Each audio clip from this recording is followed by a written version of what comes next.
नमस्कार, बहुत बहुत स्वागत है आपका मनी 9 पर। मैं हूं संदीप ग्रोवर। आप देख रहे हैं क्लोजिंग बज़ और आज का दिन बहुत अहम ही था। आज सुबह हम ओपनिंग बज़ में बातचीत कर भी रहे थे कि दो मेन ट्रिगर्स हैं जो कि बाजार को इम्पैक्ट करते हुए नजर आएंगे। पहली बात ये कि ट्रम्प साहब का एक नया टैरिफ बॉम्ब हमारे सामने आता हुआ दिखा, जो कि उन्होंने प्रस्ताव रखा है विदेशी फिल्मों पर 100% टैरिफ लगाने का। और दूसरा, भारत पाक के बीच में जो सीमा पर टेंशन बढ़ रही है, खासतौर पे जो मॉक ड्रिल्स होने वाली है, उसका जो अनाउंसमेंट हुआ, उसका इम्पैक्ट आज हमने बाजार पर बनता हुआ दिखा। और यही कारण है कि बाजार में हमने लाल निशान के साथ आज क्लोजिंग देखी। इस लाल निशान की क्लोजिंग के मायने क्या है, कितना और बाजार गिर सकता है, यहाँ से आपको क्या रणनीति बनानी चाहिए, इन सब पर बातचीत करने के लिए हमारे साथ एक खास मेहमान मौजूद है। हमारे साथ पीएचडी कैपिटल के सीईओ और फाउंडर प्रदीप हल्दर जी कार्यक्रम में शामिल हो चुके हैं। प्रदीप सर, बहुत स्वागत है आपका। Very good afternoon. Good afternoon sir, thank you. Sir, एक बार जल्दी से ना मैं आपके सामने एक जिस्ट रख देता हूँ कि आज मार्केट में किस तरह की क्लोजिंग हुई, क्या अहम इवेंट्स थे, कौन से स्टॉक्स लाइमलाइट में रहे। फिर बातचीत करते हैं कि आगे बाजार में कौन से लेवल्स अहम रहेंगे और ट्रिगर्स पर भी बातचीत करेंगे। और आज इस पर एक स्पेशल डिस्कशन करेंगे। मेरे सहयोगी नरेंद्र मेरे साथ थोड़ी देर में जुड़ेंगे, उनके पास भी चलेंगे और जानेंगे कि कौन से ऐसे अहम ट्रिगर्स हैं जिस पर अब बाजार ज्यादा फोकस करने वाला है। पहले देखिए बाजार में आज किस तरह का एक्शन बनता हुआ दिखा। ऊपरी स्तरों से आज फिर से बाजार में गिरावट हमने बनती हुई दिखी। आई थिंक तीसरा दिन लगातार है जब हायर लेवल से बाजार में हम देख रहे हैं कि प्रॉफिट बुकिंग हो रही है। 24,350 के नीचे डे लो के आसपास जाकर प्रोविजनल क्लोजिंग हुई थी। हालांकि जो फाइनल क्लोज आया वो 24,379 के आसपास का हमने बनता हुआ दिखा है। तो 24,509 ये हमारा इंटरडे हाई था। वहां से जो प्रोविजनल क्लोज है वो 160 अंक नीचे आता हुआ दिखा था। उस हिसाब से निफ्टी 81 अंक नीचे, सेंसेक्स 156 अंक और 648 अंक नीचे बैंक निफ्टी में आज हमने क्लोजिंग बनती हुई दिखी। बैंक निफ्टी ज्यादा कमजोर है निफ्टी के बनस्पत, इस पर भी बातचीत करेंगे क्योंकि 55,036 का लेवल था जो कि आज हमने इंटरडे हाई के रूप में छुआ था और 54,300 के नीचे जाकर हम बंद हुए। तो ऑलमोस्ट 750 अंकों का गोता हायर लेवल से बैंक निफ्टी में आज हमने बनता हुआ दिखा। निफ्टी के 34 शेयर ऐसे हैं जो कि आज लाल निशान में बंद हुए। गिरावट में योगदान की बात करें तो रिलायंस, जिसका सबसे बड़ा वेटेज है इंडेक्स में, वो सबसे बड़ा कंट्रीब्यूटर था। एसबीआई और बजाज फाइनेंस, ये कुछ ऐसे स्टॉक्स हैं जो कि बाजार को गिराने का सबसे ज्यादा कामकाज कर रहे थे। सपोर्ट कहां से आया? Hero MotoCorp, Airtel, HUL, Tata steel और एमएनएम, यानी कि कुछ ऑटो स्टॉक्स हुए, कुछ एफएमसीजी और मेटल नेम्स ऐसे हैं जो कि बाजार को सहारा दे रहे थे। लेकिन लूजर्स की बात करें तो Adani Enterprises, Jio Financial, Eternal, Trent, SBI Life, ये कुछ स्टॉक्स हैं जो कि आज निफ्टी में सबसे ज्यादा गिरते हुए देखिए। केवल ऑटो इंडेक्स एक ऐसा सेक्टोरल इंडेक्स है जहां पे आज हमने हरे निशान के साथ क्लोजिंग देखी। बाकी तमाम इंडेक्स लाल निशान के साथ ही बंद हुए। खासतौर पे पीएसयू बैंक ये सबसे बड़ी गिरावट झेलता हुआ दिखा। Realty, capital market, tourism, energy, ये कुछ इंडेक्स हैं जो कि सबसे ज्यादा गिरावट की चपेट में आए। और आप एडवांस डिक्लाइन देखिए, हैरान हो जाएंगे। केवल 545 शेयर ऐसे जो कि हरे निशान के साथ बंद हुए। 2300 से ज्यादा शेयर आज लाल निशान के साथ गिरकर बंद होते हुए दिखे, क्योंकि मिड कैप स्मॉल कैप दोनों इंडेक्स में आप देखिए 2.25% से ज्यादा की गिरावट के साथ क्लोजिंग बनती हुई दिखी। नतीजों का सीजन चल रहा है तो सीसीएल प्रोडक्ट्स नंबर अच्छे आए थे, 54% मुनाफा बढ़ा। उसका इंपैक्ट हमने स्टॉक में पॉजिटिव साइड पर बनता हुआ देखा। गिरावट वाले बाजार में भी, कमजोर बाजार में भी 17% की मजबूती के साथ ये स्टॉक बंद होता हुआ देखा। बैंक ऑफ बड़ौदा के दिन के दौरान नंबर्स आए, बाजार को नंबर्स पसंद नहीं आए, इसकी डिटेल्स आपको बताएंगे। स्टॉक गिर गया 10%। लेकिन हल्की बढ़त के बाद जो लिस्टिंग हुई एथर एनर्जी की आज, वहां पे हमने देखा हाई लेवल से प्रॉफिट बुकिंग देखने को मिली। 300 के स्तर पर 321 रुपए वाला शेयर 333 का हाई लगाने के बाद आज बंद होता हुआ दिखा। तो इस पर भी खास तौर पे चर्चा करेंगे, लेकिन पहले ही समझ लेते हैं कि आज की जो क्लोजिंग है उसके मायने क्या है। क्या हम बड़ी गिरावट की ओर बढ़ रहे हैं या केवल एक इवेंट स्पेसिफिक एक फॉल हम देख रहे हैं? मुनाफा वसूली है जो कि खरीदारी करने का मौका है। ये इससे बेहतर, प्रदीप जी से बेहतर कोई नहीं बता सकता। सर, ये जो आज की गिरावट है, कोई दिक्कत, कोई परेशानी, कोई चिंता की बात है या फिर बाजार को ज्यादा ही रीड कर रहा है? देखिए संदीप जी, मुझे लगता है कि एक हेल्दी करेक्शन है, क्योंकि लास्ट वीक, उससे पहले वीक भी हम देखेंगे कि मार्केट ने बहुत वॉलेटिलिटी था। ऑलरेडी एक एक दिन तो हमने ऐसा भी देखा कि 5% 4% अप डाउन। तो बीच में जो अभी लास्ट वीक और इस हफ्ता रहा है, बेसिकली टाइम करेक्शन चल रहा है मार्केट में। मार्केट अगर निफ्टी का हम बात बोलेंगे 24,850, अगर उसके ऊपर जाके सस्टेन करता है तो उसके इसमें ब्रेकआउट आएगा। अभी 23,800 पे एक सपोर्ट है। अगर मैं एक दो दिन का भी बात बोलूंगा, यहाँ पे 24,240 एक सपोर्ट था, लास्ट 2-3 दिन का लो है। तो मुझे लगता है कि 24,240 इसके नीचे जब जाएगा तब जाके एक नेगेटिव क्लोजिंग बाजार को मिलेगा। अब बैंक निफ्टी का भी अगर मैं बात बोलूंगा, बैंक निफ्टी को भी देखिए 55,000 55,200 के आसपास जब था, वहां पे ही मैंने लास्ट वीक भी बताया था ऑलरेडी एक सेलिंग प्रेशर बनते हुए दिख रहा है। और फ्यूचर ऑप्शन में भी एक जो जिस तरीके से कॉल राइटिंग हुआ है और ओपन इंटरेस्ट इंक्रीज हुआ है, तो कहीं ना कहीं मुझे लगता है यहाँ से भी मार्केट और नीचे जाने का पॉसिबिलिटीज है। अभी 54,270 के आसपास क्लोजिंग हुआ है। मुझे लगता है शॉर्ट टाइम फ्रेम में अगर 53,800 इसके नीचे अगर बैंक निफ्टी जाता है, उस केस में हमें 52,500 तक जाने का हाई पॉसिबिलिटीज मुझे दिखता है। मैं मार्केट को यहाँ पे ज्यादा ऐसा मतलब कुछ इवेंट बेस नहीं देख रहा हूँ। मुझे लगता है कि एक टाइम करेक्शन है और ये होना चाहिए, क्योंकि बहुत टाइम से मार्केट ने नीचे नहीं आया और लास्ट वीक हमने देखा था कि इतना शॉर्ट टाइम में मार्केट ऊपर आ गया, तो एक हेल्दी करेक्शंस बस होना चाहिए था, बस वही हो रहा है मार्केट में। लेकिन करेक्शंस मुझे दिखता है अभी बैंक निफ्टी पे यहाँ से भी फ्रेश 1,500 पॉइंट का करेक्शंस, और निफ्टी अगर एक बार 24,240 के नीचे क्लोजिंग देगा, उसके बाद नेक्स्ट सपोर्ट होगा 23,800, और 23,800 के नीचे अगर जाता है तो उस केस में थोड़ा खराब हो जाएगा। लेकिन अभी फिलहाल इस रेंज के अंदर ट्रेडिंग करने में दिखेंगे। ओके, जब आप कह रहे हैं सर कि 1,500 अंकों की और गिरावट बैंक निफ्टी में आ सकती है, कहाँ तक आप फॉल देख रहे हैं और कौन से ऐसे स्टॉक्स है फिर? क्या हैवी वेट एचडीएफसी बैंक पर आपकी नजर है जो कि कंट्रीब्यूट करता हुआ दिखेगा? देखिए, आपने कोटक बैंक का रिजल्ट देखा होगा। कोटक बैंक ने देखा कि जिस तरीके से मतलब 5% 6% नीचे गिरा लास्ट ट्रेडिंग सेशन में, और आज भी ऑलमोस्ट 2075 के आसपास ट्रेड हो रहा है। मुझे लगता है कोटक बैंक अगर हम देखेंगे, कोटक बैंक का सपोर्ट यहाँ पे नहीं है, ऑलमोस्ट यहाँ से भी 100 पॉइंट नीचे है। सो मुझे लगता है फ्रेश अगर बैंक निफ्टी नीचे जाता है, उस केस में हमें कोटक बैंक पे अपॉर्चुनिटी दिखता है। एक्सिस बैंक देखेंगे लगातार 2 3 दिन से वही 1160 1165 के आसपास ट्रेड हो रहा है, और आज ऑलमोस्ट डे लो के आसपास जाके क्लोजिंग हुआ है। सो कहीं ना कहीं axis bank and Kotak bank और एचडीएफसी तीनों में ही बहुत सेलिंग प्रेशर आ रहा है। मुझे लग रहा है हेवी वेट में ही सेलिंग प्रेशर बनते हुए दिखेंगे। अच्छा, तो एक्सिस, कोटक और एचडीएफसी बैंक तीनों में ही आप कह रहे हैं कि प्रेशर जो है वो निफ्टी बैंक को नीचे की ओर ला सकता है। ज्यादा मतलब किसी में मतलब ऐसी अपॉर्चुनिटी भी है जहां पे आप शॉर्ट सेलिंग की राय देंगे? देखिए, एक डिस्क्लेमर के साथ बताना चाहूंगा, एक्सिस बैंक का हमने कॉल दिया था। एक एक्सिस बैंक का जो 1190 का पुट है, ऑलमोस्ट 30 के आसपास हमने बाय कराया था और 43 का टारगेट था, आज अचीव भी हो गया। लेकिन कहीं ना कहीं मुझे लगता है कि एक्सिस बैंक अभी जो 1161 के आसपास चल रहा है, मुझे कहीं ना कहीं लगता है यहाँ से भी 25 या तो 30 पॉइंट्स और भी नीचे आ सकता है। तो एक्सिस अगर बैंकिंग स्टॉक में शॉर्ट करना है तो एक्सिस बैंक रहेगा मेरा शॉर्ट का पिक। और इस केस में एक्सिस बैंक का जो टारगेट बनते हुए आ रहा है वो है 1130 और उसके बाद 1120। इस केस में आपको एक स्टॉप लॉस भी मेंटेन करना है, वो रहेगा 1205 के आसपास एक स्टॉप लॉस आपको मेंटेन करना है स्ट्रिक्टली। ठीक है, 1205 का स्टॉप लॉस लगा के आप कह रहे हैं कि एक्सिस बैंक को अभी भी शॉर्ट किया जा सकता है। यस, परफेक्ट है। तो 1130 1120 तक के लेवल्स के लिए आप एक्सिस बैंकों में चाहें तो शॉर्ट कर सकते हैं। 1130 1120 के टारगेट है। स्टॉप लॉस आपको ध्यान में रखना है 1205 रुपए के आसपास का। तो बैंक निफ्टी ज्यादा कमजोर नजर आ रहा है निफ्टी के बनस्पत। हालांकि बैंक निफ्टी गिरेगा तो बैंक निफ्टी के कॉन्स्टिट्यूएंट्स और हैवी वेट्स निफ्टी का हिस्सा भी है, तो निफ्टी में भी गिरावट आ सकती है। लेकिन ध्यान रखना है आपको 24,240 का लेवल, वो टूटता है तो 23,800 अगला सपोर्ट है। 23,800 के नीचे अगर निफ्टी जाता है तो फिर यहाँ पे ब्रेकडाउन की स्थिति जरूर बनती हुई नजर आ सकती है। चलिए, ये बात होगी बाजार की। बाजार गिरा क्यों है? दो फैक्टर्स मैंने आपको बताए ही कि एक तो ट्रम्प साहब के टैरिफ और दूसरा जो एक इंपॉर्टेंट इवेंट है मॉक ड्रिल वाला, जिसकी डिटेल्स नरेंद्र के पास है भी। तो आज से आपके लिए एक खास पेशकश हम लेके आने वाले हैं, शुरू करने वाले हैं, जिसका बीड़ा मेरे सहयोगी नरेंद्र ने उठाया है। और नरेंद्र आपको कुछ ऐसे इवेंट्स के बारे में रोज बताया करेंगे जो कि आने वाले 1 2 3 दिन में बाजार की जो दशा दिशा है वो तय करने वाले हैं, या फिर ऐसे बड़े इवेंट्स जिससे बाजार काफी हद तक प्रभावित होता हुआ नजर आएगा। तो चलिए, बिना समय गवाए स्टॉक्स पर चर्चा करें उससे पहले मेरे सहयोगी नरेंद्र के पास चलते हैं और उनसे जानते हैं कि आखिरकार कौन से ऐसे अहम इवेंट्स हैं आजकल परसों में जो कि ज्यादा इम्पैक्ट बाजार के ऊपर डाल सकते हैं। शुक्रिया संदीप। कई ऐसे इवेंट अगले हफ्ते में जो बाजार की दशा और दिशा दोनों को बदल सकते हैं। आज 6 मई और आज काफ़ी अहम बैठक होने वाली है। अमेरिकी राष्ट्रपति ट्रंप की मुलाकात आज कनाडा के जो नए पीएम है मार्क कार्नी, उनसे होने वाली है। मार्क कार्नी ट्रंप से कई मुद्दों पर बातचीत करेंगे। इसमें ट्रेड का जो मुद्दा है वो सबसे अहम है। रह सकता है, क्योंकि ट्रेड को लेकर के काफी समय से अमेरिका और कनाडा के बीच में गर्मा गर्मी चल रही थी। तो माना जा रहा है कि इसको लेकर के कुछ दोनों के बीच में कुछ समाधान निकल सकता है। मार्क कार्नी अभी हाल ही में जस्टिन ट्रूडो को हरा करके कनाडा के प्रधानमंत्री बने हैं, और ट्रंप का रवैया भी जो मार्क कार्नी के प्रति जो लग रहा है वो थोड़ा सा नरम लग रहा है।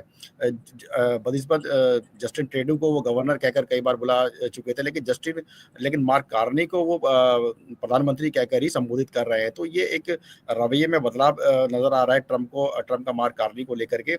तो माना जा रहा है कि ट्रंप और कार्नी के बीच में जब मुलाकात होगी तो इससे कुछ पॉजिटिव जरूर निकल करके सामने आएगा। इसके अलावा आज से यूएस फेड की पॉलिसी पर अहम बैठक होने वाली, जिस पर न केवल इंडिया के बाजारों की बल्कि दुनिया भर के बाजारों की इस बैठक पर नजर रहेगी।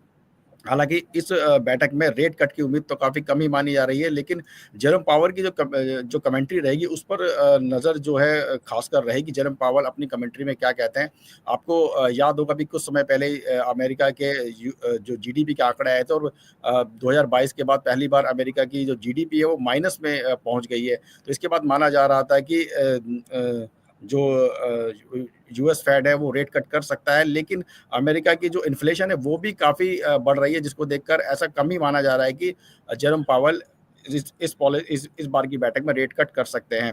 हालांकि उनकी जो कमेंट्री है वो काफी उस पर काफी लोगों की नजरें रहेंगी, क्योंकि इस कमेंट्री में जो जेरोम पावेल है वो अमेरिका की इकोनॉमी की जो हालत है उसके ऊपर कुछ कमेंट कर सकते हैं। तो ये काफी देखना अहम होगा कि कमेंट्री में जेरोम पावेल क्या कहते हैं। इसके अलावा 7 मई को इंडिया के कई राज्यों में मॉक ड्रिल भी होनी है।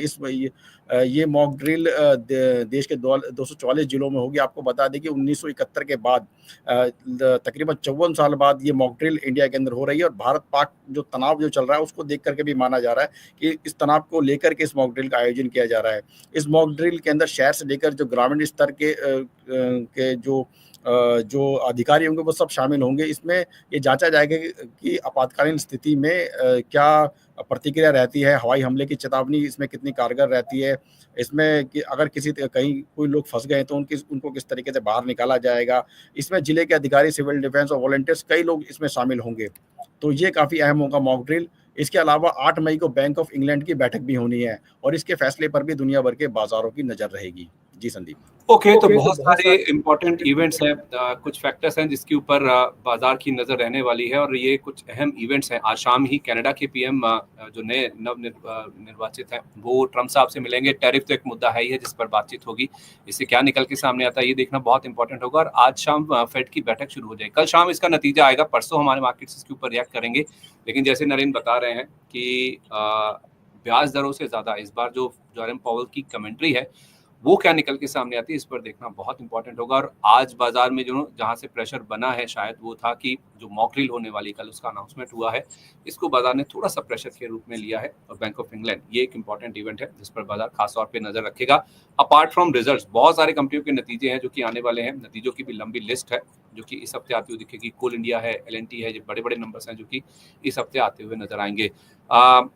प्रदीप सर, नरेंद्र आपका बहुत बहुत शुक्रिया ये अपडेट हम तक पहुंचाने के लिए। देखिए नरेंद्र आपके सामने नंबर्स भी ले आए हैं, क्या क्या नंबर्स आने वाले हैं। कोल इंडिया जैसे मैंने कहा आपको, ये कुछ बड़े नंबर्स हैं जो कि कल ही आते हुए दिखेंगे। इसके अलावा आई थिंक LNT का नंबर भी इसी हफ्ते आएगा, डाबर है एक बड़ा नतीजा, और टाइटन है। इनके नंबर्स आप देखेंगे कि इसी हफ्ते बाजार में रिलीज होते हुए दिखेंगे। एशियन पेंट्स भी एक नंबर है जिस पर बाजार कीनली वॉच करेगा। लेकिन प्रदीप सर, अभी नरेंद्र ने 3-4 इवेंट्स हैं जो कि आपके लिए हाईलाइट किए, इनमें से सबसे बड़ा इवेंट आप क्या समझते हैं जो कि बाजार के लिए सबसे इंपॉर्टेंट है या बाजार बहुत कीनली वॉच करेगा उसका आउटकम? सर मुझे लगता है ये जो एक्चुअल में इंडिया पाकिस्तान के अंदर कोई ट्रेड वॉर अगर स्टार्ट होगा उसका रिएक्शन के लिए मैं भी बहुत वेट करूंगा देखने के लिए क्या हो सकता है। बाकी जो फेड का रेट कट होगा मुझे लगता है कि यहाँ पे अभी ज्यादा कुछ होने वाला नहीं है, क्योंकि रेट कट होने का कोई पॉसिबिलिटीज मुझे नहीं लगता है अभी फिलहाल। वो तो कल ही पता चलेगा क्या हो सकता है। और मार्केट सर रेंज बाउंड रहेगा प्रॉपर, और जैसे ही कोई रेंज ब्रेक करेगा उसके अकॉर्डिंग हम व्यू दे पाएंगे। फिलहाल अभी तो ये बोलना बहुत मुश्किल होगा कि कौन सा इवेंट के हिसाब से मार्केट में क्या होगा। तो इसमें और थोड़ा ज्यादा एनालिसिस का जरूरत है। आई थिंक मैंने वो किया नहीं है ज्यादा एनालिसिस इस event related. So thank you. अच्छा ठीक है, नो वरी सर। कुछ स्टॉक्स हैं जो कि मैं डिस्कस करना चाहता हूँ, जो आज फोकस में थे नतीजों के चलते या फिर खबरों के चलते। लेकिन उससे पहले कुछ दर्शक हमारे साथ जो लगातार जुड़े हुए हैं, अपने सवाल शेयर कर चुके हैं 3:30 बजे से ही, उनके कुछ सवाल भी लेते चलते हैं। साथ साथ मैं स्टॉक्स भी डिस्कस करता चलूंगा। पहले आसिफ पटेल जी का सवाल है सर, ये टाटा टेक्नोलॉजीज को लेकर इनका सवाल है और ये कह रहे हैं कि मेरे पास 700 रुपए पर टाटा टेक रखा हुआ है, क्या मैं और बाय कर सकता हूँ? देखिए यहाँ पे एवरेज करने का सलाह नहीं रहेगा, क्योंकि टाटा टेक्नोलॉजी आईपीओ के बाद से लगातार नीचे आ रहा है। रिसेंटली एक बेस भी बनाने का ट्राई किया है, लेकिन ये बेस कंफर्मेशन नहीं है। मुझे लगता है एक बार टाटा टेक्नोलॉजी का अगर आप चार्ट देखेंगे, इसमें ऑलमोस्ट जो 620 एंड 615 के आसपास एक सपोर्ट लेके फिर से ऊपर आया है, तो मुझे लगता है एक बार उनको 615 का स्टॉप लॉस परफेक्टली यहाँ पे मेंटेन करना है, क्योंकि बहुत 1200-1300 का भाव था, वहां से नीचे आते आते ईच एंड एवरी बॉटम को तोड़ते हुए नीचे आ रहा है। सो एक बार उनको फ्रेश एवरेज या तो बाइंग का रिकमेंडेशन नहीं रहेगा, आपको एक स्टॉप लॉस मेंटेन करना है, वो है 615 का। ठीक है, 615 रुपए का स्टॉप लॉस लगा के आप इसमें बने रह सकते हैं। उनका सवाल सर पीएनबी बैंक को लेकर भी है, कह रहे इसको बाय कर सकते हैं क्या? आई थिंक पीएनबी बैंक का रिजल्ट आने वाला है, तो अभी हमने देखा कि बैंकिंग स्टॉक के अंदर एक जो एक सेलिंग प्रेशर आ रहा है, तो आज भी 4.5% के आसपास एक सेलिंग प्रेशर आया हुआ है, तो 91 92 जाने का हाई पॉसिबिलिटीज मुझे दिखता है। तो जिनके पास है लॉन्ग टाइम फ्रेम के इन्वेस्टमेंट के व्यू से, तो उनको होल्ड करना है। बाकी अगर ट्रेडिंग करना चाहते हैं तो सेल करना यहाँ पे बेटर रहेगा। फिलहाल शॉर्ट टर्म में मुझे लगता है थोड़ा वॉलेटिलिटी रहेगा, यहाँ पे थोड़ा और नीचे जा सकता है, आपको 91 90 का जोन मिल सकता है, लेकिन यहाँ पे फ्रेश बाइंग का रिकमेंडेशन नहीं रहेगा। ठीक है, ओके। विजय कुमार जी कह रहे हैं कि सर मेरे पास एक्साइड है 352 रुपए के प्राइस पर और आईओसी 123 पे रखा हुआ है, गेल 167 का रखा है। इनके टारगेट क्या है शॉर्ट टर्म के लिए, अगर मुझे प्रॉफिट बुक करना है तो? अब देखिए आईओसी में एक ब्रेकआउट आया था 140 के ऊपर, और उसके बाद हमने देखा 150 151 के आसपास भी हाई लगाया था कल का ट्रेडिंग सेशन में। और आज जैसे कि मार्केट नीचे आया, इसके चलते अभी आईओसी भी नीचे आया। तो और एक डिस्क्लेमर भी देना चाहूंगा, हमने एक दिन पहले ही आईओसी में कॉल दिया था। तो मुझे लगता है कि आईओसी का जो चार्ट है और क्रूड ऑयल का जो प्राइस नीचे आया है, तो मुझे लगता है इसका बेनिफिट आईओसी एचपीसीएल इस सारे काउंटर्स में होना चाहिए। तो आईओसी मुझे लगता है होल्ड करना चाहिए 165 के आसपास। पहला टारगेट अगर 165 के ऊपर ब्रेकआउट होता है और सस्टेन करता है, उस केस में आपको एक बार 180 और 185 तक आते हुए बहुत जल्दी दिखेंगे। और एक साइड में देखिए, एक साइड में बेसिकली अभी 370 के आसपास ट्रेड हो रहा है। मुझे लगता है आपको एक स्टॉप लॉस के साथ यहाँ पे होल्ड करना चाहिए। एक लोअर टाइम फ्रेम से एक बाउंस बैक आया है, और मुझे लगता है 350 आपका परफेक्टली स्टॉप लॉस होना चाहिए। 350 पे एक बॉटम भी बनाया शॉर्ट टाइम फ्रेम में वीकली कैंडल पे, तो मुझे लगता है 350 स्टॉप लॉस, और अभी 370 चल रहा है। ये जो बाइंग अभी आया है ये कंटिन्यू रहेगा, और मुझे लगता है 385 एंड 387 एक टारगेट होना चाहिए। जैसे ही 390 के ऊपर क्रॉस होगा, उसके बाद एक बार आप देखेंगे कि 410 415 तक आते हुए दिखेंगे। ठीक है, परफेक्ट है सर। इस भी सर डिफेंस स्टॉक्स को लेकर आपका क्या व्यू है, खासतौर पे पारस डिफेंस जो कि ऑफ लेट काफी मजबूत था। इस स्टॉक को लेकर सर आज एक खबर भी आई थी कि इन्होंने एक करार किया है इजराइल की कंपनी के साथ, 2% नीचे बंद हुआ है। ये खबर ये थी कि इन्होंने हेवन नाम की कंपनी के साथ एक स्ट्रेटेजिक करार जेवी किया है, हेवन ड्रोन्स के नाम से, जो कि हेवन की सब्सिडरी कंपनी है। हेवन से आपको बता दें कि इजराइल की बड़ी ड्रोन इनोवेटर कंपनियों में से एक है। तो ये करार काफी प्रेस्टिजियस माना जा रहा है, लेकिन बाजार की आज हालत वैसे ही खराब थी, सेंटीमेंट काफी वीक था, इस वजह से 2% नीचे ये बंद हुआ है। हाल फिलहाल चला भी बहुत है। तो क्या अगर कोई फ्रेश खरीदारी के लिए सोच रहा है या पिछला मूव किसी ने अगर मिस कर दिया है, तो ये गिरावट अच्छा मौका है खरीदारी करने का, या अभी और वेट कर ले? सर इंटर डिफेंस सेक्टर में मैं डे वन से पॉजिटिव हूँ, क्योंकि लगातार लास्ट 2 हफ्ते से जो चला है, और मुझे लगता है ये जो परास का आज जो 2.25% के आसपास फॉल हुआ है, एक हेल्दी करेक्शंस मैं मानता हूँ। तो देखिए आज का अगर आप प्राइस देखेंगे 1353 के आसपास क्लोजिंग हुआ है। मुझे लगता है फ्रेश एंट्री यहाँ पे नहीं बनता है। फ्रेश एंट्री आपको अगर लेना है तो रहेगा 1290 1290 के आसपास और 1300 का भाव, उससे पहले मुझे नहीं लगता कि आपको यहाँ पे फ्रेश एंट्री लेना चाहिए। लेकिन जिनके पास ऑलरेडी होल्डिंग में है उनको होल्ड करना चाहिए, क्योंकि डिफेंस काउंटर पे मुझे लगता है कि ऑल टाइम हाई भी बहुत जल्दी आपको आते हुए दिखेंगे। एंड डिफेंस रेलवे दोनों जो काउंटर है आपको ऑल टाइम हाई आते हुए दिखेंगे। लेकिन इस पर्टिकुलर जोन में मैं फ्रेश बाइंग का रिकमेंडेशन नहीं करूंगा। अगर आपको एंट्री लेना है तो 1300 1290। ठीक है, परफेक्ट है सर। जो होल्ड करें, जिनको कह रहे हैं कि आप होल्ड करें, उनको स्टॉप लॉस क्या देना चाहेंगे? देखिए जो होल्ड कर रहा है उनका स्टॉप लॉस थोड़ा ज्यादा हो जाएगा, क्योंकि मुझे लगता है 1050 से पहले कोई स्टॉप लॉस है नहीं, क्योंकि एक हफ्ते में ही हमने देखा कि 1050 से ऑलमोस्ट 1470 के आसपास हाई भी लगा दिया था। अभी ऑल टाइम जो रिसेंटली हाई मेंटेन किया वहां से ऑलमोस्ट 100 पॉइंट नीचे आया है। तो मुझे लगता है पारस के अंदर जो है इसका बीटा बहुत हाई है, तब जब चलता भी है 10-15% चलता है, और जब गिरता भी है तो उस टाइम पे 8% 10% गिरता है। तो इसीलिए 1353 जो अभी लेवल चल रहा है, जिनके पास है आप होल्ड कीजिए 1050 के आसपास। बेसिकली फंडामेंटली अच्छा है, और जब डिफेंस सेक्टर चलेंगे उस टाइम पे परास भी चलेंगे। अब देखेंगे आज जितने भी डिफेंस काउंटर है ऑलमोस्ट 3%, 4%, 5% करेक्शन हुआ है। तो ये बेसिकली प्रॉफिट बुकिंग नहीं है, हेल्दी करेक्शन चल रहा है, जो भी होना भी चाहिए। ठीक है, परफेक्ट है, हेल्दी करेक्शन है, होना भी चाहिए था, लेकिन फ्रेश खरीदारी के लिए आप 1290 1300 का वेट कर लीजिए। एमटीएनएल में सर आज एक बड़ी गिरावट देखने को मिली। एक न्यूज रिपोर्ट थी जिस वजह से स्टॉक गिरता हुआ दिखा, और इस रिपोर्ट के ऊपर कंपनी ने क्लैरिफिकेशन यानी सफाई भी दी, लेकिन उसके बावजूद भी आप देखिए 5% की गिरावट लेकर ये स्टॉक बंद हुआ। 40 रुपए का लो था, 40 रुपए 19 पैसे पर बंद हुआ, डे लो के आसपास जाकर बंद हुआ, क्योंकि खबर ये निकल के सामने आई कि 6110 करोड़ रुपए के जो एनसीडीज के भुगतान है, उसके ब्याज भुगतान है, उस पर कंपनी ने डिफॉल्ट कर दिया है। नवंबर 2022 में ये जो एनसीडीज हैं वो कंपनी की ओर से जारी किए गए थे, और इसके ऊपर सॉवरेन गारंटी है, यानी कि सरकार की इसमें पीछे बैकिंग है।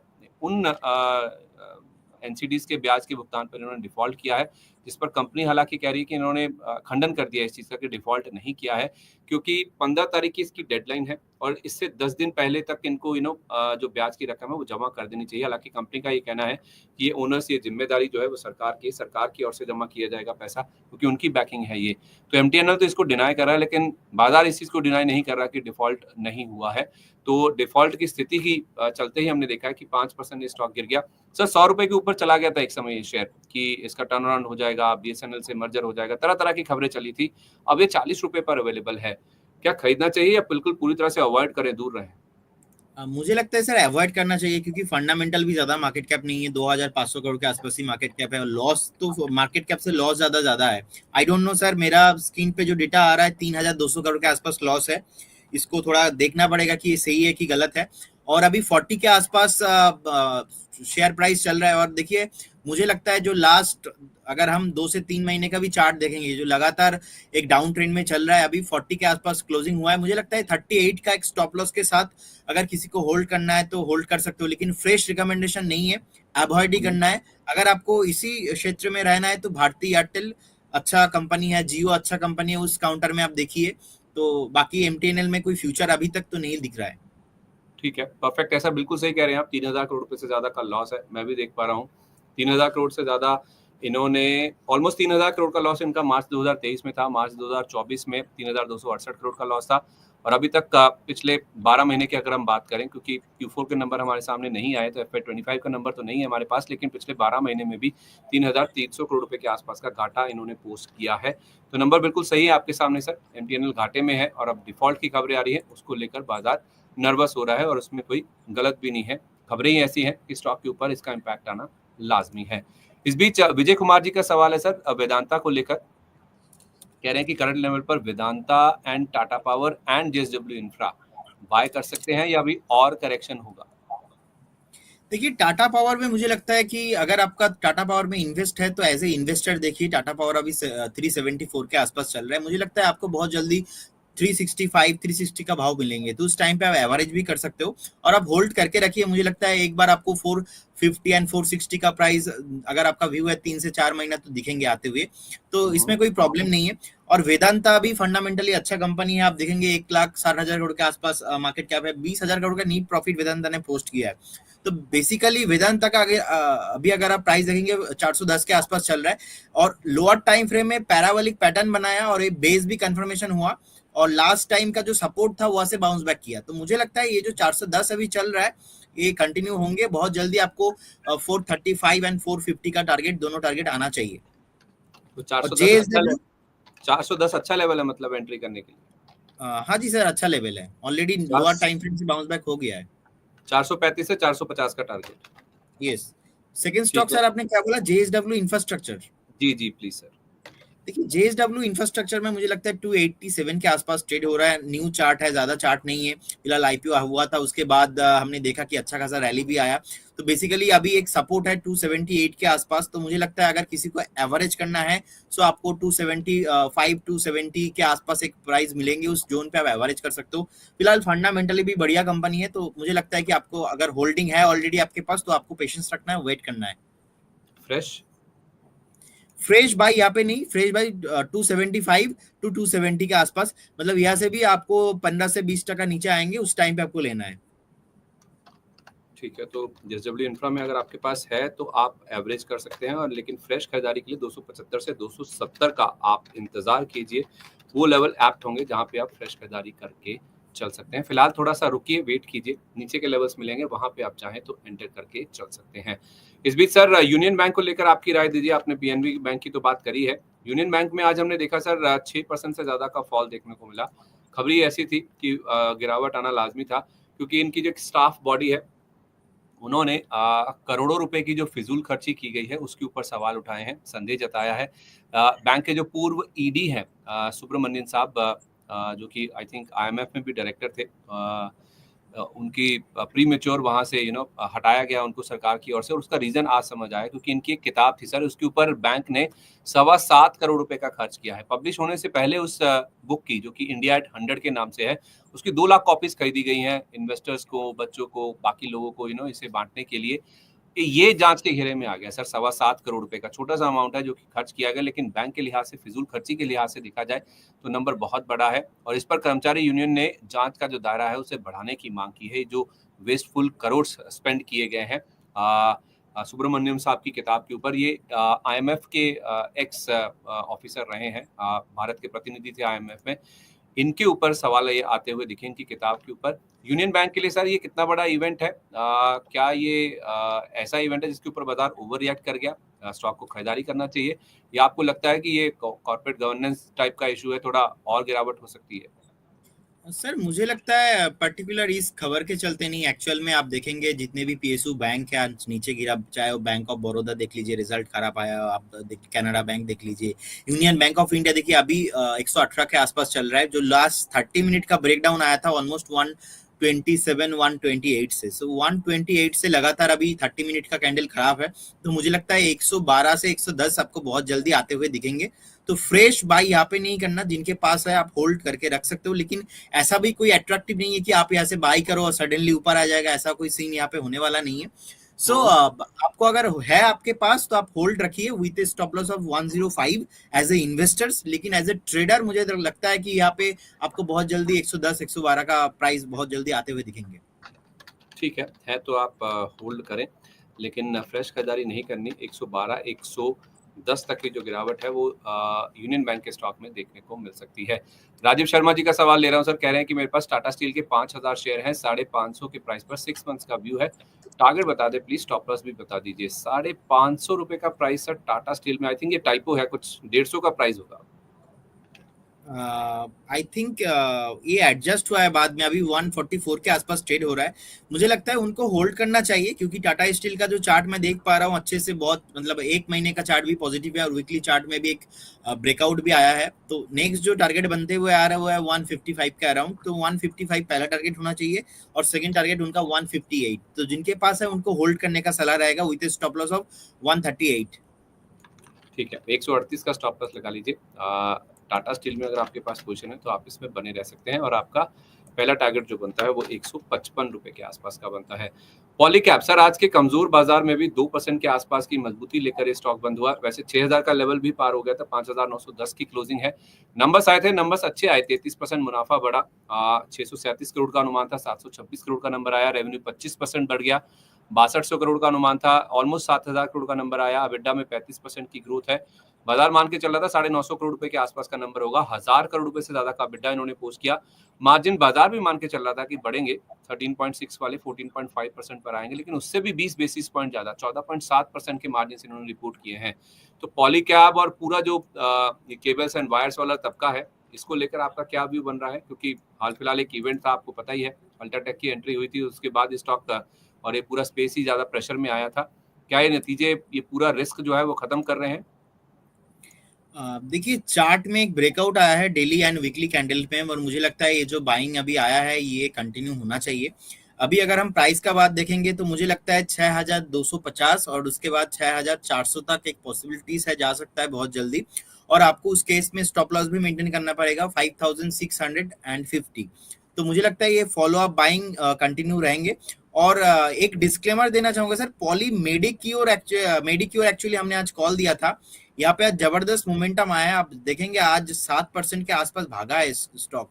तो ऑलमोस्ट ये भी सेम पैटर्न बन चुका है, लेकिन पॉलीमिड ज्यादा भागा है, पॉलीकैप ज्यादा भागा नहीं है। तो मुझे लगता है एक बार इस काउंटर पे भी एक ब्रेकआउट आया है, जो कि मुझे लगता है कि नेक्स्ट अगर आप 2 से 3 हफ्ता टाइम देंगे तो यहाँ पे ऑलमोस्ट आप 7 to 10% का रैली दिख सकता है। अच्छा, मतलब अभी भी चाहे तो इसमें कोई खरीदारी कर सकता है?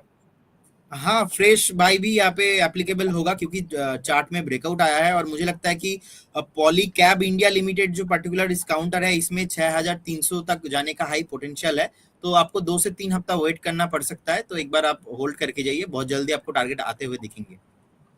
नहीं, पॉली मेडिक्योर में आप कह रहे हैं या पॉली कैब में? पॉली कैब और पॉली मेडिक्योर दोनों का सेम पैटर्न है सर, चार्ट में दोनों में ही बाइंग है। और पॉली मेडिक्योर में मुझे लगता है अभी जो 2780 के आसपास क्लोजिंग हुआ है, मुझे लगता है यहाँ पे 2950 तक जाने का हाई पॉसिबिलिटीज है। और पॉलीकैब इंडिया में 6300 तक जाने का पॉसिबिलिटीज है। दोनों चार्ट पैटर्न एकदम सेम है। दोनों के स्टॉप लॉस बता दीजिए सर। देखिए, पॉली मेडिक्योर में स्टॉप लॉस रहेगा 2650 एंड पॉली कैब इंडिया का स्टॉप लॉस रहेगा अभी 5750। दोनों में फ्रेश खरीदारी रिकमेंडेड है? यस। ठीक है सर। तो शॉर्ट टर्म के लिए मैंने सर दोनों ट्रेड्स आपके नोट कर लिए हैं। पॉली मेडिक्योर आप खरीदिए 2950 का टारगेट, 2650 का स्टॉप लॉस, और पॉली कैब में 6300 तक की अपसाइड बन सकती है। 5750 का स्टॉप लॉस लगा के आप चाहें तो इसमें खरीदारी करके चल सकते हैं। तो पॉली कैब की बात हुई थी, पॉली मेडिक्योर भी निकल आया। तो नाम सेम है, पैटर्न भी सेम है, अजीब इत्तेफाक है। और इत्तेफाक ये भी है कि आप दोनों स्टॉक्स में खरीदारी करके चल सकते हैं। क्या खरीदारी सर येस बैंक के शेयर में भी कर सकते हैं? आज सुबह ही खबर थी कि एसएमबीसी सुमिटोमो बैंकिंग कॉर्पोरेशन जो है यूएस जापान की कंपनी है, फाइनेंशियल मेजर है वहाँ का, ये मेजॉरिटी हिस्सा लेने के लिए दोबारा बातचीत कर रहे हैं। पहले भी बातचीत चली रही थी इनकी, रुक गई थी बातचीत, दोबारा शुरू हुई है। और अब हो सकता है कि एसबीआई जो कि 24% होल्ड करता है, उनका हिस्सा भी खरीद लिया जाएगा। कुछ और बैंक्स भी हैं जो कि 2020 में इस बैंक में बेल आउट के लिए सामने आए थे, उनको भी एग्जिट का रूट मिल सकता है। तो क्या मान के चलें कि येस बैंक के लिए एक नया दौर शुरू हो रहा है, या चार्ट्स कुछ और बयां कर रहे हैं? सर, ऐसा स्टोरी ना मैं 5-7 साल हो गया आज सुनते आ रहा हूँ, लेकिन चार्ट पैटर्न में ऐसा दिखता नहीं है। और सेकंड थिंग, हो सकता है ऐसे कुछ न्यूज के चलते आपको एक बार 22-23 का प्राइस आ भी जाए, लेकिन यहाँ पे इन्वेस्ट करना मतलब फिर से आप फंस जाने का चांसेस बहुत हाई है। तो इसीलिए अवॉइड करना, इग्नोर करना बेस्ट रहेगा। और जिनके पास है उनको एक बार वेट करना चाहिए। मुझे लगता है ये जो ऐसे न्यूज आता है उस चलते आपको एक बार 22-24 का प्राइस अगर कभी भी आता है, और जो भी मुझे लगता है कि हाई पॉसिबिलिटीज है, अगर ऐसा कुछ न्यूज आता है तो आ भी जाएगा। अभी 19.50 का एक रेसिस्टेंस है, अगर इसके ऊपर क्लोजिंग होता है तो 23-24 तक जा सकता है। लेकिन फ्रेश यहाँ पे कोई बाइंग का रिकमेंडेशन नहीं रहेगा और अवॉइड करना ही सलाह रहेगा, क्योंकि ऐसा न्यूज लास्ट 5-7 साल से मैं सुन रहा हूँ, लेकिन कुछ इफेक्ट नहीं होता है चार्ट में ultimately. Like sir Vodafone Idea, हर टाइम पे आपको हर 2-4 महीने में कुछ ना कुछ न्यूज आएगा, लेकिन अल्टीमेटली कुछ नहीं होता है उधर भी। ठीक है सर। तो येस बैंक में भी 19.5 का रेजिस्टेंस है, वो पार हुआ तो 23-24 तक जा सकता है, लेकिन फ्रेश खरीदारी ना करे, यही राय फिलहाल येस बैंक के लिए निकल के सामने आ रही है। इस बीच सर विजय कुमार जी कह रहे हैं कि सर एसबीआई और बॉब के लिए, यानी कि बैंक ऑफ बड़ौदा के लिए लॉन्ग टर्म का आप एक एंट्री लेवल बता दीजिए, बाइंग लेवल क्या हो सकता है? बॉब में आज सर आपने राइटली मेंशन किया 10% की गिरावट थी, क्योंकि नतीजे आए थे और नतीजे खराब थे। हालांकि बैंक का जो मुनाफा आया 3.25% बढ़कर आया, 4800 करोड़ का अनुमान था, गिरकर आने का अनुमान था, लेकिन ये बढ़कर आता हुआ दिखा 5047 करोड़। ये तो नंबर अच्छा आ गया, लेकिन डिसअपॉइंटमेंट क्यों हुआ? गिरा क्यों स्टॉक?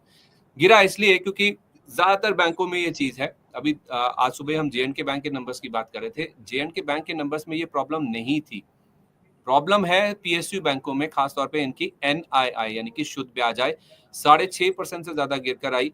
बाजार मान के चल रहा था कि नंबर गिरेगा, इतना नहीं गिरेगा, 11,800 करोड़ रुपए के आसपास का बेस था, उसके सामने 11,700 करोड़ रुपए के आसपास का नंबर आएगा, लेकिन नंबर घटकर 11,000 करोड़ पर आ जाएगा, ऐसा किसी ने नहीं अनुमान किया था। ग्रॉस नेट एनपीए दोनों कम होकर आए, NIM यानी कि जो मार्जिन है बैंक का, देखिए 2.86% पर आया, 14 क्वार्टर के लो पर आया है, सबसे कम 14 तिमाही में ये नंबर बनता हुआ दिखा। और उससे भी ज्यादा दिक्कत की बात है स्लिपेजेस, ग्रॉस स्लिपेजेस का नंबर आप देखिए 2,915 करोड़ से बढ़कर 3,159 करोड़ रुपए पर बनता हुआ दिखा है। अब मैं बैंकिंग को सर इतना क्लोजली तो नहीं ट्रैक करता हूं या फिर इतना ज्यादा नहीं समझता हूं, लेकिन एक आम भाषा में अगर लेमैन की भाषा में समझने की कोशिश करें तो स्लिपेजेस का नंबर वो होता है, मैं नहीं कह रहा कि पूरे स्लिपेजेस आपके एनपीए में कन्वर्ट हो जाएंगे, लेकिन ये वो इंडिकेशन होता है जो दिखाता है कि आपके ये वो लोन है जो दिक्कत में है, जहां से आपको रिकवरी होने में या पैसा आने में दिक्कत आ रही है, मुश्किलें आ रही हैं। ये हो सकता है आने वाले समय में एनपीए में, नॉन परफॉर्मिंग एसेट्स में तब्दील होते हुए दिखे। यही वो आंकड़ा है और एनआईएम का आंकड़ा है और एनआई का आंकड़ा है, 3 नंबर्स हैं जिसके ऊपर बाजार ने रिएक्ट किया। बावजूद इसके कि मुनाफे का नंबर घट के आना था, बढ़कर आता हुआ दिखा, बाजार ने उसको इग्नोर कर दिया। ये कितनी बड़ी चिंता है सर पूरे बैंकिंग स्पेस के लिए? क्या बैंक ऑफ बड़ौदा और गिर सकता है? अगर किसी को फ्रेश खरीदारी करनी है, कोई सोच रहा है, तो अभी रुकना चाहिए, वेट करना चाहिए? सर मुझे लगता है आज का जो एक सेलिंग प्रेशर है, मतलब नियर अबाउट 10% के लोअर सर्किट में था, उसके बाद हमने देखा कि सर्किट ओपन नहीं हुआ और जो सेलिंग प्रेशर है इसके साथ ही बंद हुआ है। सो मुझे लगता है ये सेलिंग प्रेशर कंटिन्यू होगा, नेक्स्ट 1-2 हफ्ता और भी हो सकता है। अभी 223 के आसपास भाव चल रहा है, मुझे लगता है बहुत जल्दी आपको यहाँ पे 205 और 207 आते हुए दिख सकता है चार्ट में। तो अभी तो फ्रेश बाई यहाँ पे अवॉइड ही करना है, यहाँ पे फ्रेश बाई नहीं करना है। और अगर जिनके पास है उनका long term stop loss maintain करना है वो 200 का। और आपने सर एक बार नाम लिया जम्मू एंड कश्मीर बैंक, देखिए जिस दिन इंडिया पाकिस्तान वाला वो स्टार्ट हुआ था, कश्मीर वाला मैटर, तो उस दिन बेसिकली 104 के आसपास चल रहा था। उस दिन मैंने बोला था कि 100 के आसपास एक स्टॉप लॉस मेंटेन किया जाए। अभी देखिए 93 के आसपास चल रहा है, तो मुझे लगता है कहीं ना कहीं स्टॉप लॉस मेंटेन करना बहुत ही इंपॉर्टेंट है। और सर आपने बोला कि स्टेट बैंक ऑफ इंडिया, देखिए State Bank of India no doubt PSU में नंबर 1 बैंक है, अभी 775 के आसपास ट्रेड हो रहा है। मुझे लगता है अगर आपको खरीदना है तो स्टेट बैंक ऑफ इंडिया आप खरीद के जा सकते हो, लेकिन इस जोन पे नहीं है, क्योंकि मुझे लगता है कि अभी भी यहाँ से अगर एक बार 54,000 का प्राइस एक बार नीचे आ जाएगा बैंक निफ्टी, तो उस केस में 1,500 पॉइंट का और भी डाउनफॉल हो सकता है। तो उस केस में आपको एक बार स्टेट बैंक ऑफ इंडिया यहाँ से भी 20 to 30 पॉइंट नीचे आते हुए दिखेंगे, मतलब यहाँ से मिनिमम आप 740 से 745 का भाव आपको आते हुए दिखेंगे। तो अगर आपको बाय करना है उस रेट पे कीजिए, फिलहाल अभी तो कुछ नहीं करना, अभी अवॉइड ही करना है। तो पीएसयू बैंकों में आपको एसबीआई पसंद है, लेकिन अभी नहीं खरीदारी करनी है। फ्रेश खरीदारी के लिए 740 745 का आप वेट कीजिए।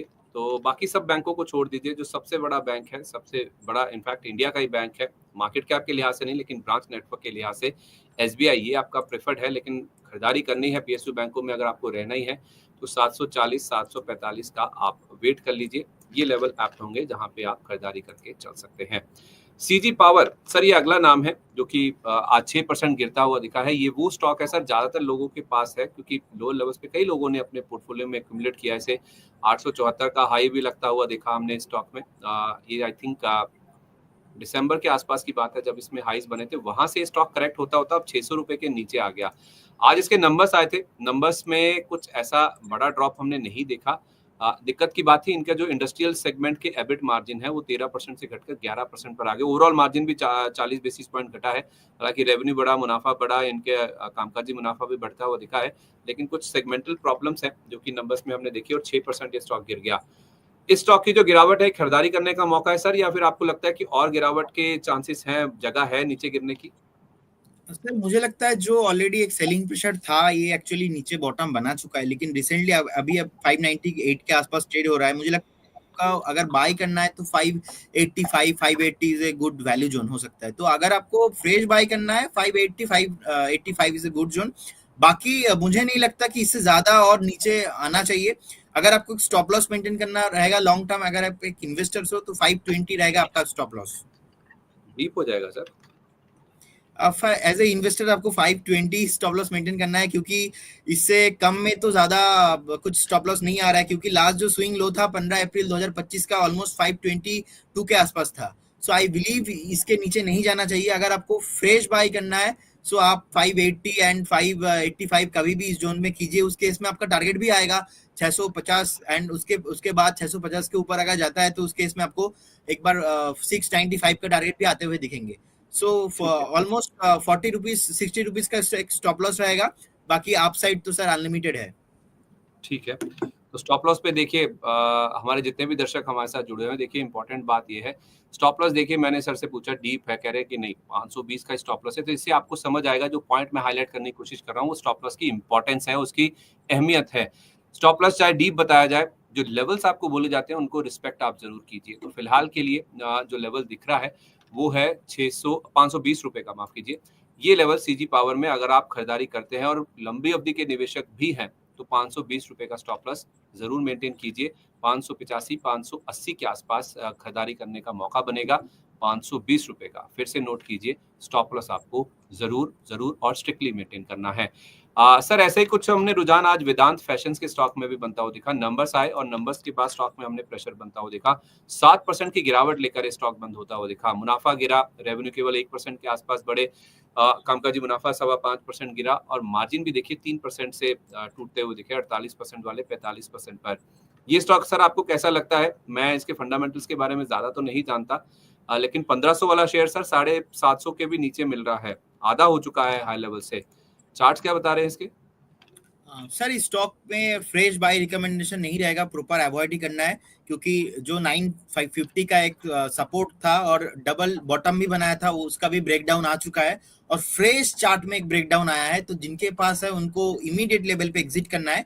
सो हो सकता है कि कमिंग फ्यूचर में आपको टाटा टेक्नोलॉजी वाला हाल है यहाँ पे, सो ऐसा भी 650 एक बार 600 के आसपास मिले बहुत जल्दी, क्योंकि जो मल्टीपल सपोर्ट था वो भी ब्रेक हो चुका है। अभी आज भी देखेंगे ऑलमोस्ट 6.25% के आसपास एक नेगेटिव क्लोजिंग दिया है, तो मुझे लगता है यहाँ पे अवॉइड करना सबसे बेटर रहेगा। ठीक है, निकल जाइए, दूर रहें, कोई फ्रेश खरीदारी ना करें, फ्रेश तो बिल्कुल भी नहीं लेना है और है भी तो आप इसमें से एग्जिट कर लीजिए, निकल जाइए।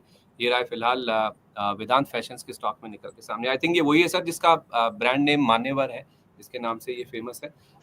इस स्टॉक से आप तुरंत जितनी जल्दी हो जाए तो आप निकल जाइए, यही आपके लिए ज़्यादा बेटर रहेगा। अंबर सिंघा जी का सवाल है सर, कह रहे हैं कि मेरे पास Bank of India, Canara Bank पर फ्रेश इन्वेस्टमेंट इस लेवल पर क्या करना चाहिए, और दूसरा टाटा मोटर्स क्या 550 आ जाएगा? आई थिंक ये खरीदारी करने की वेट कर रहे हैं, पूछ रहे हैं कि टाटा मोटर्स दोबारा 550 पर आ जाएगा, और फिर मन में सवाल यही होगा कि टाटा मोटर्स मैं 550 पे खरीदूंगा। आपकी क्या राय होगी सर इनकेस आ भी गया तो? सर मुझे लगता है टाटा मोटर्स आपको एक बार 625 630 तक मिलेगा, आपको वहाँ पे ही बाई करके चलना चाहिए, ज्यादा वेट नहीं करना चाहिए, क्योंकि ऑल टाइम जो हाई था आप देखेंगे कि 1200 के आसपास, 1250 के आसपास, वहां से अभी नीचे आते आते तो आ ही गया 650। तो मुझे लगता है यहाँ पे एक वैल्यू जोन मिल रहा है, लेकिन अगर मार्केट करेक्शन हुआ तो उस केस में आपको 635 630 मिल ही जाएंगे, तो उस केस में आपको बाई करके जाना चाहिए। और कनाडा बैंक देखिए अभी आज देखेंगे 91.89 के आसपास एक लो भी लगाया था, और एक डिस्क्लेमर भी देना चाहूंगा, आज हमने कनाडा बैंक पे 95 96 के आसपास से सेल कॉल भी दिया था, तो उसका अभी जो टारगेट था 91 का 92 का वो भी अचीव हो चुका है। सो बेसिकली मुझे लगता है यहाँ पे फ्रेश शॉर्ट पोजीशन बनाए, अगर बैंक निफ्टी नीचे आता है तो उस केस में आपको एक बार 88 85 का प्राइस मिल सकता है। तो अगर आपको कनाडा बैंक बाई करके जाना है 88 87 is a good value zone हो सकता है उस केस में। और अभी देखिए बैंक ऑफ इंडिया का चार्ट में भी फ्रेश अभी एक सेलिंग प्रेशर आया है, 110 के आसपास चल रहा है, तो मुझे लगता है आपको अगर फ्रेश बाई करके जाना है 105 104 इज ए गुड जोन रहेगा बाई करने के लिए, और with A stop loss of 95। सो अभी तो अवॉइड ही करना है फिलहाल, अभी फ्रेश बाई किसी में भी नहीं करना, आपको एक बार वेट करना है, क्योंकि मल्टीपल इवेंट सामने है, उसको देखते हुए आपको एक बार वेट करना है। ठीक है, मल्टीपल इवेंट सामने है तो फ्रेश खरीदारी के लिए बहुत कॉशियस रहिए। कुछ स्टॉक्स है जो आपको बताए गए हैं खरीदारी के लिए, पॉली कैप, पॉली मेडिक्योर, ये स्टॉक्स आपकी स्क्रीन के ऊपर चल भी रहे हैं, आप इनके लेवल्स नोट कर सकते हैं। लेकिन टाटा मोटर्स में, कैनरा बैंक में, इंडियन बैंक में अगर आपको निवेश करना है तो आपको वेट करना चाहिए। ये फिलहाल राय आपके लिए आ रही है, क्योंकि बड़े इवेंट्स हैं हमारे सामने। आज दो बड़े नेताओं की मुलाकात होगी, कनाडा के पीएम और यूएस के राष्ट्रपति। कल फेड की बैठक का शाम को फैसला आएगा, परसों हमारे मार्केट्स उसके ऊपर रिएक्ट करेंगे, रिजल्ट सीजन ऑलरेडी ही चल रहा है, तो बहुत सारी चीजें हैं। और इंडिया पाक को लेकर सीमा पर क्या सिचुएशन बन जाएगी ये कोई भी नहीं जानता है, कब क्या चीज हो जाएगी, इसको भी आपको जरूर ध्यान में रख के चलना चाहिए। इस बीच एक दो सवाल और ले लेते हैं। विनय कुमार जी कह रहे हैं कि सर नमस्कार, एनआईटी के 200 शेयर हैं 131 के प्राइस पर, स्टॉप लॉस क्या होगा, और रिलायंस, आईओसी, टाटा स्टील में एंट्री कब करनी है? एक आईओसी, एक टाटा स्टील, रिलायंस, ये कुछ स्टॉक्स हैं जो कि हर किसी के माइंड में है, पोर्टफोलियो में है। देखिए रिलायंस पे अभी तो एंट्री नहीं करना है, क्योंकि रिलायंस का ऑलरेडी हमने बाई कॉल दिया था ऑलमोस्ट 1190 1200 के आसपास। तो फिलहाल तो अभी बहुत ऊपर आ गया और लगातार 6 ट्रेडिंग सेशन रिलायंस ने पॉजिटिव दिखाया, क्योंकि बहुत टाइम से ऐसा हुआ नहीं, लगातार पर 5 to 6 days non stop Reliance चला है। तो आज तो नेगेटिव नहीं हुआ है, कि हेल्दी करेक्शंस है और सेलिंग प्रेशर भी नहीं आया। तो यहाँ पे रिलायंस फ्रेश ऐड नहीं करना, मुझे लगता है ये जो जिनके पास है उनको होल्ड करना चाहिए। बहुत जल्दी आपको 1500 के आसपास दिखेंगे, लेकिन अगर आप इन्वेस्टमेंट के पर्सपेक्टिव से लेना चाहते हो तो फिर मुझे लगता है एक बार वेट करना सही रहेगा, क्योंकि लगातार 5-6 दिन रैली हुआ है, तो एक बार नीचे आएगा उस टाइम पे ले लीजिए। और अभी आईओसी देखिए 144 के आसपास 144 के आसपास चल रहा है। मुझे लगता है 142 145 इज ए गुड जोन, आप ले लीजिए। 165 का टारगेट आना चाहिए। एनआईटी में अभी 128 चल रहा है, मुझे लगता है यहाँ पे आपको 122 123 के आसपास आएंगे, तब जाके आप एक बार एंट्री कीजिए। फिलहाल तो अभी नो फ्रेश बाइंग रहेगा एनआईटी पे। ठीक है, आईओसी आप कह रहे हैं 145 के करीब खरीदे, 160 तक जा सकता है। अभी 144 142 ही चल रहा है, मुझे लगता है 160 165 बहुत जल्दी आपको आते हुए दिखेंगे, तो आप बाई करके चल सकते हो। लेकिन यहाँ पे आपको इन्वेस्टमेंट पर्सपेक्टिव भी रखना है, ट्रेडिंग का व्यू से मैं नहीं दूंगा। अच्छा, ठीक है, तो ट्रेडिंग के लिए आप चाहें तो 160 तक का व्यू लेके आईओसी में भी खरीदारी करके चल सकते हैं। रिलायंस में 1500 तक की तेजी संभव है तो होल्ड कीजिए, लेकिन फ्रेश खरीदारी यहाँ पे भी आपको सजेस्टेड नहीं है।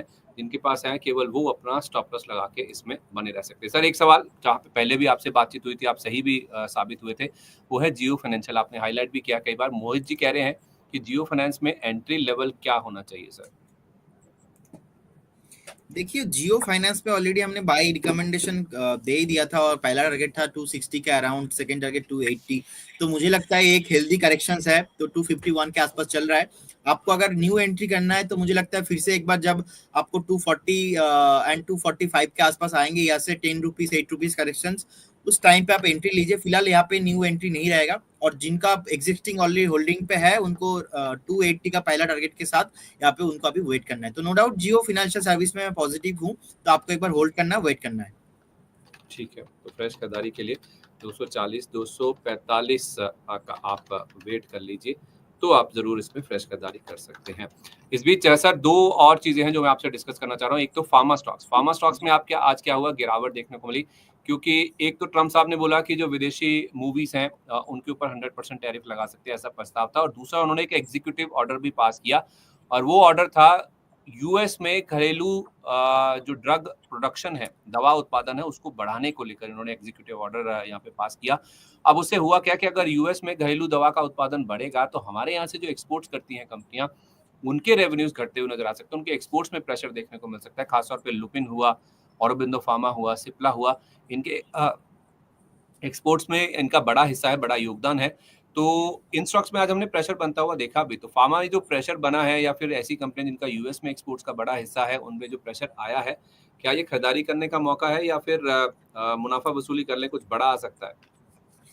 देखिए अगर हम निफ्टी फार्मा देखेंगे, निफ्टी फार्मा का इंडेक्स तो नियर अबाउट अभी 21,534 के अराउंड चल रहा है, जो कि चार्ट में एक दिन का फ्रेश एक नेगेटिव सिग्नल बना है अभी। तो मुझे लगता है अभी 21,000 तक डेफिनेटली पॉसिबिलिटीज है, आ जाएंगे अगर मार्केट में थोड़ा भी करेक्शंस आता है तो। तो उस केस में अगर आप देखेंगे लुपिन का chart, Ajanta Pharma, Divi's Lab, Aurobindo Pharma, तो सारे काउंटर्स में मुझे लगता है एक बार यहाँ से भी ऑलमोस्ट 6 to 7% करेक्शंस अभी पेंडिंग है, हो सकता है कि आ जाए। तो आपको अगर फ्रेश बाय करना है इस जोन पे नहीं है, क्योंकि 21,534 के अराउंड चल रहा है निफ्टी फार्मा इंडेक्स। तो मुझे लगता है यहाँ से ऑलमोस्ट 500-600 का एक डाउनफॉल मैं एक्सपेक्ट करके चल रहा हूँ। तो फ्रेश अगर कोई भी पर्टिकुलर स्टॉक आपको अगर पसंद है तो यहाँ से 7 से 10% का करेक्शन आना ही है। तो उस टाइम पे आप एक बार एवरेज कीजिए, तो उस टाइम पे आपका वैल्यू जो है अच्छा मिलेगा। ठीक है, परफेक्ट है सर। आखिरी सवाल सर आपसे, और वो है आज की लिस्टिंग को लेकर। मुझे आपकी स्ट्रैटेजी याद आ रही थी बार बार, आज सुबह जब लिस्टिंग भी हो रही थी, आईपीओ हाई स्ट्रैटेजी। एथर एनर्जी सर, इसकी आज लिस्टिंग हुई, 328 रुपए पर लिस्ट हुआ, 321 का इशू प्राइस था, 2% ऊपर खुला, 333 तक भी गया, लेकिन वहां से इसने सरेंडर कर दिया अपने गेन्स, और डे लो के आसपास जाकर बंद हुआ 300 रुपए, 8.5% नीचे, 28 रुपए का इसमें फॉल देखने को मिला इशू प्राइस के मुकाबले। और 299 रुपए 10 पैसे का लो था, तो लो से केवल 1 रुपए के आसपास ही ये ऊपर बंद हुआ है। इशू भी कुछ ज्यादा अच्छा नहीं भरा था, 1.5 गुना के आसपास ही सब्सक्राइब हुआ था। इसमें क्या करना चाहिए सर, आईपीओ हाई स्ट्रेटेजी बताइए जरा। सर बेसिकली जैसे कोई न्यू कंपनी आता है, आपको पता ही है कि आईपीओ है स्ट्रैटेजी, तो बेसिकली प्रॉब्लम यहाँ पे है, अभी 333 के आसपास हाई है, तभी 300 के ऊपर तो क्लोजिंग दिया है, लेकिन पहला दिन है तो एक बार 1-2 हफ्ता वेट करके जाते हैं, यहाँ पे देखते हैं कि 330 के ऊपर क्लोजिंग दे पाता है कि नहीं। अगर नहीं दे पाएगा उस केस में हो सकता है कि पॉसिबिलिटी है 280 270 तक भी आ जाएगा, क्योंकि सर देखिए जिस टाइम पे मार्केट में बुल रन चल रहा था उस टाइम पे तो सारे स्टॉक भाग रहे थे, लेकिन अभी बुल मार्केट नहीं है। अभी मार्केट, अगर इन्वेस्टर्स कोई भी इन्वेस्ट करता है तो सोच समझ के इन्वेस्ट करता है, तो इसीलिए देखिए आज पहला दिन इतना बड़ा करेक्शन अभी आज आ गया है, ऑलमोस्ट 5.5% के आसपास। और टाटा टेक्नोलॉजी के साथ भी ऐसा ही हुआ था, तो इसीलिए मैं अभी अवॉइड करना चाहूंगा, फ्रेश रिकमेंडेशन नहीं रहेगा। और आपने आई थिंक पूछा भी होगा लास्ट वीक मुझे, तो मैंने बताया था कि मैं आईपीओ में भी इन्वेस्ट करने के लिए रेडी नहीं हूँ, क्योंकि एक बार कंपनी लिस्ट होगा, 1-2 हफ्ता आप देखेंगे परफॉर्मेंस, उसके बाद जाके हम डिसीजन लेंगे। फिलहाल अभी अवॉइड करने का सलाह रहेगा, एक बार 330 के ऊपर मुझे क्लोजिंग बहुत चाहिए, तो उसके बाद जाके इन्वेस्ट करेंगे। और जिनके पास है, जिनको मिला जिनके है पास है अलॉटमेंट, उनको एक बार एक स्टॉप लॉस मेंटेन करना है, क्योंकि आज तो मार्केट अभी क्लोज हो चुका है। कल सुबह सुबह उनको 295 का एक स्टॉप लॉस मेंटेन करना है, अगर 295 के नीचे चला जाता है तो उनको इमीडिएट लेवल पे एग्जिट करना है। चलिए ठीक है, परफेक्ट है। ये बात होगी ईथर एनर्जी पे, जिसकी आज लिस्टिंग हुई है। नहीं लिया है तो अवॉइड करें, दूर रहें 330 जब तक पार नहीं हो जाता, और है तो आप एक छोटा सा स्टॉप लॉस लगा के इसमें बने रह सकते हैं। सर पॉली मेडिक्योर, पॉली कैप की आपने बात करी, कोई और रिकमेंडेशन या कोई और पिक्स जो आप हमारे दर्शकों को शेयर करना चाहेंगे? सर एसआरएफ मैंने लास्ट वीक भी बाई किया, आपको बाई रिकमेंडेशन बताया था, तो फिलहाल अभी एसआरएफ का ना एक अच्छा पैटर्न है, अभी 2928 के आसपास चल रहा है, फ्रेश इन्वेस्टमेंट पीक रहेगा एसआरएफ के लिए। देखिए बहुत टाइम से कंसोलिडेशन पैटर्न में चल रहा था एसआरएफ, क्योंकि लगातार हमने देखा 2020 के बाद ऑलमोस्ट 790 के बाद जो ब्रेकआउट आया, उस ब्रेकआउट में हमको देखा कि 1450 से 1500 का भाव मिला, तो उसके बाद लगातार एक रैली हुआ, और रैली पे हमने देखा 2500 के आसपास भाव आया। तो लगातार लास्ट जो 3 साल का एक कंसोलिडेशन पैटर्न, 3 साल का कंसोलिडेशन पैटर्न के बाद अभी एक ब्रेकआउट आया है। ब्रेकआउट आने के बाद भी एक बार फॉल हुआ था, जो अपना सपोर्ट है वहां पे भी रिटेस्ट हो चुका है। तो मुझे लगता है एक फ्रेश इन्वेस्टमेंट अगर पर्सपेक्टिव है, आपका व्यू है 1 साल, तो मुझे लगता है आपको बाय करके जाना चाहिए। अभी 2928 का प्राइस चल रहा है, लगभग 2930 का आसपास भाव चल रहा है। मुझे लगता है यहाँ पे करंट लेवल पे आपको बाय करना चाहिए। आपका फ्रेश यहाँ से मुझे लगता है 25 से 30% जो है प्रॉफिट मैं एक्सपेक्ट कर रहा हूँ कि आपको रिटर्न आएंगे इस पर्टिकुलर काउंटर से। और आपको एक स्टॉप लॉस भी मेंटेन करना है, स्टॉप लॉस रहेगा इस केस में आपका 2650 स्टॉप लॉस, फ्रेश 25 से 30% upside from the current CMC से मैं देखता हूँ एसआरएफ में। 30% सर, ये तो 3800 के आसपास बनता है, मैं सही कह रहा हूँ? यस।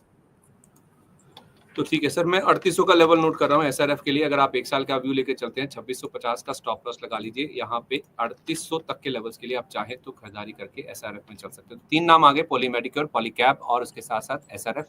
पॉली कैप और पॉली मेडिक्योर शॉर्ट टर्म के लिए, एसआरएफ लॉन्ग टर्म 1 साल के लिए 3800 के टारगेट के लिए आप खरीदारी करके चल सकते हैं। बहुत धन्यवाद सर कार्यक्रम में शामिल होने के लिए, अपने व्यूज देने के लिए। बहुत सारे स्टॉक्स को लेकर चर्चा हुई है, कोई डिस्क्लोजर्स जो आप देना चाहेंगे सर? सर जो भी स्टॉक्स में हमने डिस्कशन किया यहाँ पे हमारा कोई पर्सनल पोजीशन नहीं है, एंड हो सकता है हमने हमारे क्लाइंटों को रिकमेंड दिया हो और बहुत सारे स्टॉक्स हमारे मॉडल पोर्टफोलियो में भी हो, लेकिन हमारे पास नहीं है। Thank you.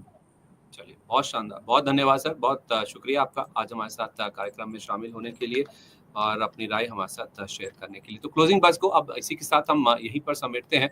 बाजार में आज गिरावट जरूर देखने को मिली, थोड़ी सी टेंशन बढ़ रही है सीमा पर, ट्रंप के जो टैरिफ्स हैं उसका भी कुछ नया अनाउंसमेंट हो सकता है, ऐसी बाजार में सुगबुगाहट है। तो इस वजह से हमने देखा है कि बाजार में थोड़ी सी आज रुकावट, थोड़ी सी आज गिरावट बनी है, लेकिन ये गिरावट कोई बहुत ज़्यादा चिंता का विषय नहीं है। बाजार अभी भी इंपॉर्टेंट सपोर्ट लेवल्स के ऊपर ही है। कल सुबह आपसे फिर से मुलाकात होगी। एफआईएस का रुझान कैसा रहा आज मार्केट्स में देखना बहुत इंपॉर्टेंट होगा। ये सारे आंकड़े लेकर सुबह 8:30 बजे आपसे मुलाकात करेंगे। तब तक के लिए आप मुझे दीजिए इजाजत। नमस्कार।